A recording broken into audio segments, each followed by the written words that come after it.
Welcome back to our channel. నా స్టైల్లో chicken curry ఎలా చేస్తానో నేను వీడియోలో చూపిస్తాను. ఒక ఉల్లిగడ్డ, పచ్చిమిరపకాయలు, ఒక టమాటో. తెలంగాణ వాళ్ళు టమాటో వేసుకుంటారు. అల్లం వెల్లుల్లి ఫ్రెష్ దండి.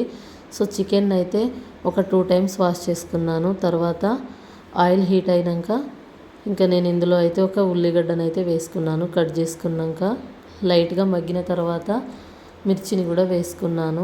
సో కలుపుతున్నాను. వీడియోస్ చూస్తున్నారు, ఎవరు లైక్ షేర్ సబ్స్క్రైబ్ అయితే చేసుకుంటలేరండి. Please like share subscribe my channel, support me. ఇంకా ఒకసారి అయితే కలుపుకున్నాను. కొద్దిగా మగ్గిన తర్వాత మనం వాష్ చేసుకొని ఉంచుకున్న చికెన్ అయితే కళాయిలోకి వేసుకోవాలి. నేను 2 టైమ్స్ అయితే వాష్ చేసుకున్నాను. ఇంకా చికెన్ అయితే వేసుకుంటున్నాను. ఇంకా చికెన్ వేసుకున్న తర్వాత దీన్ని కలపకుండా ఒక 5 మినిట్స్ ఉడకనివ్వాలి. పచ్చి స్మెల్ పోయేంత వరకు, చికెన్ స్మెల్ పోయేంత వరకు ఉడకనిచ్చిన తర్వాత మూత అయితే పెట్టేశాను. తర్వాతకి చికెన్ అయితే ఇలా ఉడికేసింది. ఇంకా పసుపు అయితే ఎక్కువనే వేసుకుంటాను నేను. యాంటీబయాటిక్ కూడా, హెల్త్కి కూడా మంచిది. సో నేను పసుపు కూడా వేసుకున్నాను. పసుపు వేసుకున్నాక 10 మినిట్స్కి మళ్ళీ అల్లం అయితే వేసుకున్నాను. నాన్ వెజ్కి ఎప్పుడైనా అల్లం వెల్లుల్లి అప్పుడుది ఫ్రెష్దే తీసుకోవాలండి. ఎప్పటిదో ఫ్రిడ్జ్లో పెట్టుకుంటే కర్రీలోకి వేసుకుంటే అంత టేస్ట్ అయితే రాదు. సో నేను అప్పటిదే వేసుకున్నాను. కొద్దిగా సాల్ట్ కూడా ఇప్పుడే వేసుకుంటున్నాను, ఎందుకంటే కారం వేస్తే మళ్ళీ మా పాప తినదు. సో నేను ముందుగానే పసుపులో ఫ్రై చేసుకున్న కర్రీని అయితే కొద్దిగా తన కోసం ముందుగానే తీసేసుకున్నా. పసుపు వేసుకున్నాక 10 మినిట్స్ తర్వాత నేనైతే పైన టమాటో వేసుకున్నాను అండి. టమాటో అయితే ఒకటే వేసుకున్నాను. ముక్కలు కొద్దిగా గట్టిగా ఉంటాయి టమాటో వేసుకోవడం వల్ల, గ్రేవీ కూడా ఉంటుంది. సో అందుకనే వేసుకున్నాను. ఇంకా టమాటో పైనుంచి కొద్దిగా కారం అయితే వేసుకున్నాను. 2 టేబుల్ స్పూన్స్ కారం వేసుకొని ఒక 5-10 మినిట్స్ ఉడకనివ్వాలి. మూత పెట్టేశాను.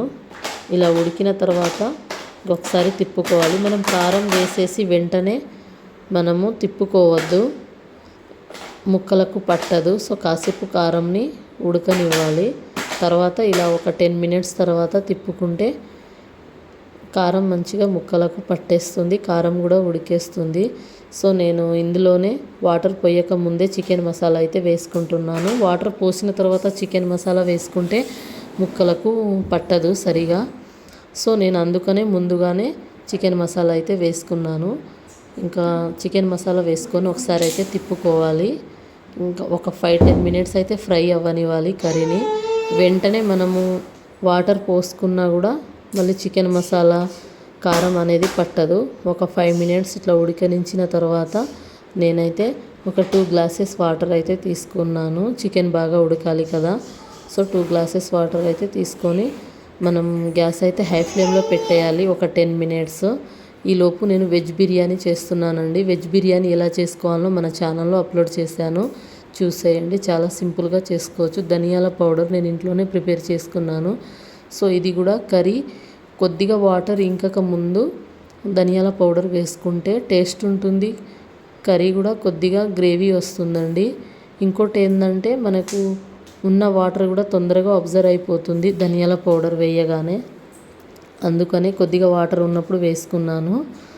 వాటర్ త్వరగా ఇంకిపోతాయి. ఇంకా దానిపైనుంచి కొత్తిమీర, పుదీనా అయితే వేసుకున్నాను కర్రీలోకి. కర్రీ అయితే చాలా బాగా ఉడికేసిందండి. ఈలోపు నేను ఇంకో స్టవ్ మీద రైస్ కూడా పెట్టుకున్నాను. వెజ్ బిర్యానీ రైస్ కూడా అయిపోయింది. ఒకసారి చూసేయండి ఎంత బాగా వచ్చేసిందో. నేను వీక్లీ 2 టైమ్స్ అయినా చేస్తానండి వెజ్ బిర్యానీ. మాకింట్లో అందరికీ ఇష్టము. సో నేనైతే ఫైనల్గా మా హస్బెండ్గా అయితే అన్నం కర్రీ అయితే పెట్టేశాను.